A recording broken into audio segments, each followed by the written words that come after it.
So the world is not outside of us. It just appears like that. I grant you it does. But it's not. It's illusory. It's within us. Within us, that's where we are decoding reality. And this is the key. This is the gateway. This is the gateway, the doorway out of the prison. I'm going to go into this very, very deeply as we go through the day. The power of the heart. We think of intellect, the brain, that's a very low level of awareness.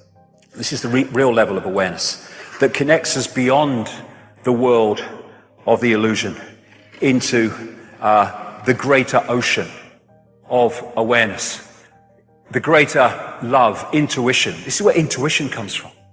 We don't say, oh, I just intuitively feel, do we? We go, I just intuitively feel. We're doing the body language and we're indicating where this is coming from. And it is innate intelligence. It's not, I've been to university and I've remembered all these things, what dogma told me, and I passed my exams. That's not intelligence, that is memory, overwhelmingly. This is true innate intelligence, knowing, not thinking. And I'm not just talking about the heart that pumps the blood. I'm talking about this heart vortex, which is the spiritual heart, which opens us through into the greater ocean if we open it. If we don't, it shuts us off from the greater ocean. There's an organization in America called the Institute of Heart Math, which does a lot of research. Its whole kind of focus is on the power of the heart. And it points out that the most powerful electromagnetic field in the body is the heart. There are more nerves going from the heart to the brain than coming the other way. And they found something else in their research, that if the heart and the brain and the central nervous system are in coherence, electromagnetic harmony coherence, the person goes into a completely different and much, much higher level of consciousness and awareness. If that coherence is broken with incoherent resonance, then you come out of that high state of consciousness into a lower state of consciousness. I've just described one of the greatest mechanisms and goals of this global conspiracy, because this is the heart resonance, coherence, when people are in a state of appreciation, of love.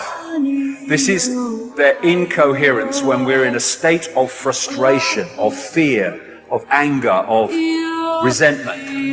And look at the society that we have had structured for us by the crazes that run it. It is a factory, a global factory of all the emotional states that knock us into heart incoherence and thus hold us down in a lower level of consciousness. That's why it's done. The Institute of Heart Math said this: there is also new data suggesting that the heart's field is directly involved in intuitive perception beyond mind through its coupling to an energetic information outside the bounds of space and time. Yes, outside the walls of the illusion. Thus, they want heart-closed people so that we do not breach the walls of the illusion and stay within it. That is why they have structured society as they have, and in section 2 I'll explain all that in detail. So, the idea is to hold us here and keep us detached of an awareness and an influence from that.